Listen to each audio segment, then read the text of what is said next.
friends. This is Vince Miller. Thank you so much for joining me for this devotional. We're picking up today in Daniel chapter 2. I'm going to read verses 17 through 19. Remember, Daniel has just put his life at risk by saying he'll interpret the dream. And then here's what happens next. Then Daniel went to his house and made the matter known to Hananiah and Mishael and Azariah, his companions, and told them to seek mercy from the God of heaven concerning this mystery, so that Daniel and his companions might not be destroyed with the rest of the wise men of Babylon. Then the mystery was revealed to Daniel in a vision of the night. Then Daniel blessed the God of heaven.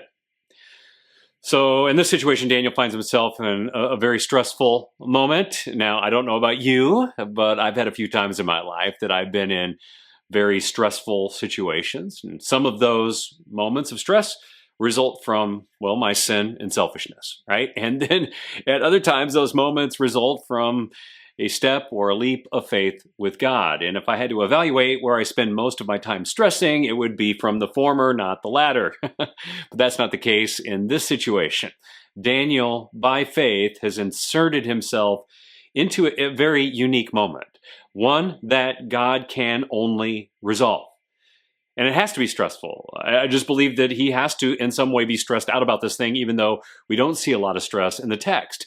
And so here's what he does. He returns to his home, and he gathers his friends, and he prays relentlessly for two things.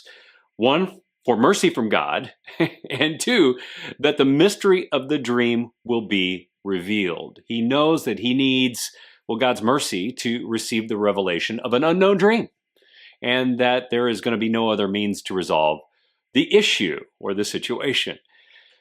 You know, I often wonder if we don't see God's greatness because, well, we can do most things ourselves. I mean, we trust in our strength and our ingenuity and strategy and ability and talents more than we do in God.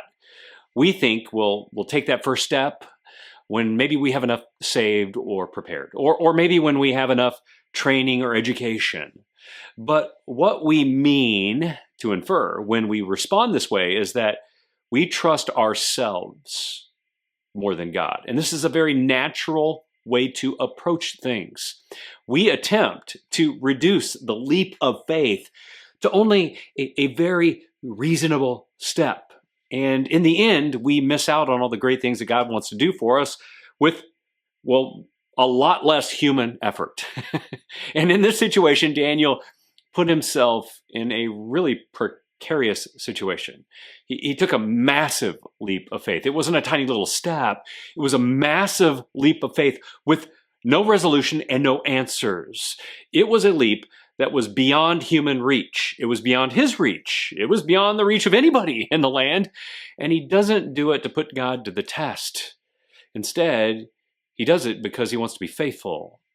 And by doing so, God did something extraordinary. He extends him mercy and gives Daniel the dream and its meaning. You know, fellas, I still believe that God wants to do stuff like this in our time. I do. I think he wants to use men like us in our homes and in our workplaces and churches and around this country and world. But we got to be humble in character and in position with God. We need to be praying like Daniel does here with his buds. And we need to seek God's mercy. And lastly, we have to start taking some leaps of faith.